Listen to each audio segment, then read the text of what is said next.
سادہ اکثریت Peoples party پر پہلے جیسا انحصار نہیں رہا. اور دوسری بات یہ ہے کہ 21 فروری کی نمایاں مثالیں سامنے آئیں. قومی اسمبلی کی تمام 6 نشستیں جو ہیں جیتنے کے بعد مسلم لیگ نون اکثریت حاصل کر لے گی, اور یوں اپوزیشن لیڈر کے معاملے میں بھی جاری بحث ختم ہو جائے. یعنی وہ جو ہم بات کر رہے تھے کہ جناب وہ اپنا مسلم پاکستان تحریک انصاف کا اپوزیشن لیڈر بنانا ہے, تو اب پیپلز پارٹی سامنے آئے گی, اور نیا فرینڈلی جو اپوزیشن لیڈر جو ہے نا وہ پیپلز پارٹی سے منتخب کیا جائے گا. یعنی وہ نہیں یعنی وہ جو ایجنڈا لے کر چلنا چاہتے ہیں, اور یہ بات بڑی وضاحت کے ساتھ آپ کے سامنے رکھتا ہے. چلو, اور ضمنی الیکشن میں انتخابات میں جو نا نون لیگ کے ٹکٹ پر منتخب ہونے والے رانا ثناء اللہ کے داماد رانا احمد شہریار اور طلال چودھری کے بھائی بلال بدر مناظر رانجھا کے بیٹے سلطان رانجھا, کلن نسیم نیازی کے بھتیجے علی حیدر نیازی اور اختر نواز کے بیٹے بابر نواز, راجہ ریاض کے بیٹے راجہ دیانیال, چودھری طفیل جٹ اور ان کے بھائی حنیف جٹ شامل ہیں, اور اطاعت رڑا کے بھائی جو پہلے ہی جو آپ کو پتہ ہے. اور ٹرن اوور جتنا رہا وہیں آپ اندازہ لگا سکتے. ہری پور کے الیکشن واضح طور پر تحریک انصاف جیت رہی تھی, اور دھاندلی کے ذریعے الیکشن جیت لیا انہوں نے. کرتے رہے جو مرضی کہنا آپ, اس سے کیا فرق پڑتا ہے؟ It make no difference for them.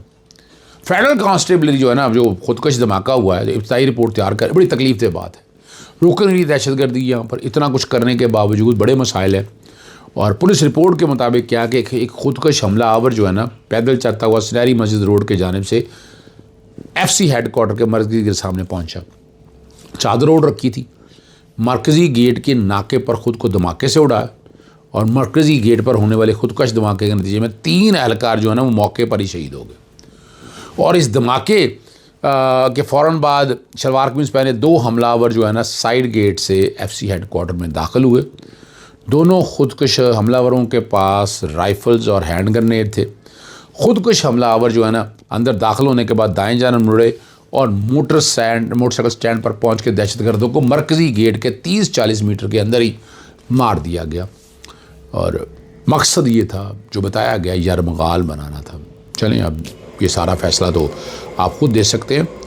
اور ایف آئی اے کا یا national cyber crime investigation agency کا مشہور زمانہ کیس ڈکی جو ہے, اور سعد الرحمان, اور اس کی ضمانت منظور ہو گئی ہے, اور جسٹس شہرام سرور نے ضمانت بعد از گرفتاری پر سماعت کی, منظور کرتے ہوئے 10 لاکھ کے مچلقوں کے عوض درخواست منظور کی ہے. اور آپ کو یاد ہوگا national cyber crime investigation agency کے خلاف بھی ملزمان کا مقدمہ درج ہو چکا ہے. دوسری ایک بڑی اہم بات ہے, لارجر بینچ تھا, 2 بڑے اہم لگے تھے, تتیمہ بیان سپلیمنٹری اسٹیٹمنٹ. یہ میں نے کیس جو ہے نا شیخ امتیاز محمود کی طرف سے بنایا تھا بنیادی طور پر. انہوں نے پہلے درخواست دی ایف آئی آر کی ڈیٹیل کو, 3 ایف آئی آر, لیکن بعد میں ایف آئی آر آ گئی, پھر دی وہ 5 ہو گئی. 5 کے بعد 6, 8, 10 مہینے کے بعد انہیں تتیمہ بیان میں سپلیمنٹ اسٹیٹمنٹ میں گرفتار کر لیا, جس طرح عمران ریاض کے بارے میں. اور یہ اوپن ہینڈڈ, جب مرضی جس کو مرضی گرفتار کر لیں, کس بنیاد کے اوپر. اب یہ سارا پروسیس جو ہے نا میں نے یہاں بیٹھ کر چیلنج کیا. اب اس کے حوالے سے جو وہ بات کر رہے ہیں یہ لارجر بینچ نے, انہوں نے کہا جی قانون سازی بہت ہو رہا ہے, کیا پروسیجر بن رہا ہے, جو کچھ بھی بن رہا ہے. میں دیکھیں نا, ایک میں یہ نہیں ہے کہ توڑنے والی باتیں ہیں, اس پہ قانون سازی اور بہت سی چیزوں کی ضرورت ہے سپلیمنٹری اسٹیٹمنٹ کے حوالے سے. وہ معاملہ جو ہے وزارت قانون, حکومت پنجاب اور وزارت قانون وفاقی حکومت, ان کے پاس بھجوا دی ہے کہ آپ جو یہ ساری چیزیں کہہ رہے ہیں, ان چیزوں کو سامنے رکھتے ہوئے, قانون کی بیکنگ کو سامنے رکھتے ہوئے, اس پر بیٹھ کر جو ہے نا آپ قانون سازی کریں. اس کا مطلب کیا ہے, جو میں بات کر رہا تھا کہ کمی, اور میں نے بلکہ وہاں عدالت کو بتایا کہ اس میں آپ کو یاد ہوگا نظر بندی کے آرڈر کے حوالے سے بھی اپنا لارجر بینچ نے مئی میں کہا ہوا ہے, غالباً مئی یا جون کے اندر کہا تھا, ابھی تک کچھ نہیں ہو رہا تھا. عدالت چیف جسٹس علی نیلم صاحبہ نے کہا نہیں اس پہ بھی کام ہو رہا ہے, لیکن میں نے آپ کے سامنے ایک چیز رکھ دیا. دوسرا معاملہ جو تھا وہ ٹویٹر پہ اور انٹرنیٹ کی سپیڈ کم ہونے کے حوالے سے تھا, وہ معاملہ بھی بھجوا دی ہے جناب وزارت قانون کے پاس اور وزارت انفارمیشن ٹیکنالوجی کے پاس. جو میں نے میڈیا سے گفتگو کی وہاں سے آپ کو اندازہ ہو جائے گا, سنیے گا.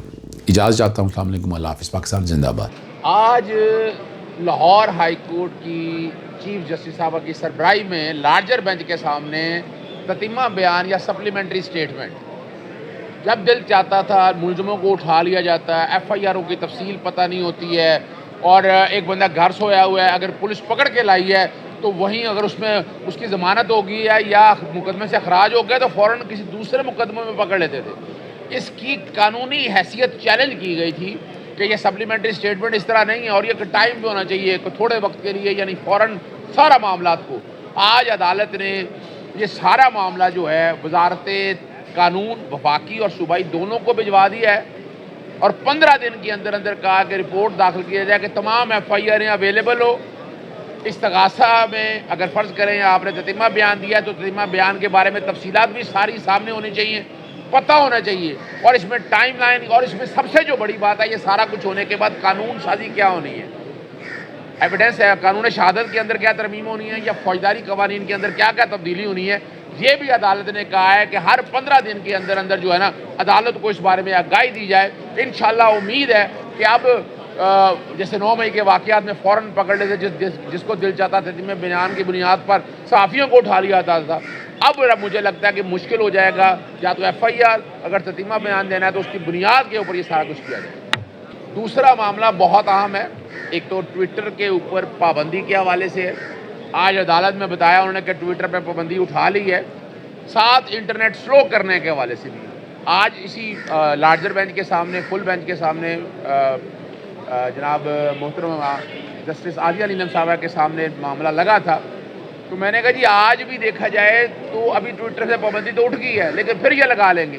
انٹرنیٹ سلو ہو رہا ہے، ایک طرف ہم ڈیجیٹلائزیشن کی طرف جا رہے ہیں، ایک ہم بہتری کی طرف جا رہے ہیں، لیکن دوسری طرف جب دل چاہتا ہے یہ پابندی لگا دی جاتی ہے تو یہ روکنا ہے سارے کام کے حوالے سے۔ وزارت انفارمیشن اور ٹیکنالوجی یا وزارت قانون کی طرف سے واقعی حکومت کے وکیل پیش ہوئے، میں نے عدالت کو کہا کہ یہ والا معاملہ بھی جو قانون بنایا ہے، جو رولز بنائے ہیں، جو غلط بنائے ہیں، یہ سارے کا سارا معاملہ جو ہے نا ان کے ساتھ تاکہ ایک باقاعدہ ایک نظام آ سکے، آرٹیکل 10 سے 4 اور 5 کی انفورسمنٹ ہو سکے۔ ٹویٹر جب مرضی بین کر دیا جائے یہ کوئی طریقہ نہیں ہے، انٹرنیٹ کو جب مرضی سلو کر دیا جائے یہ کوئی طریقہ نہیں ہے۔ پاکستان کو اگر آگے لے کے جانا ہے تو اس کو بہتری کی طرف لے کر جانا ہے۔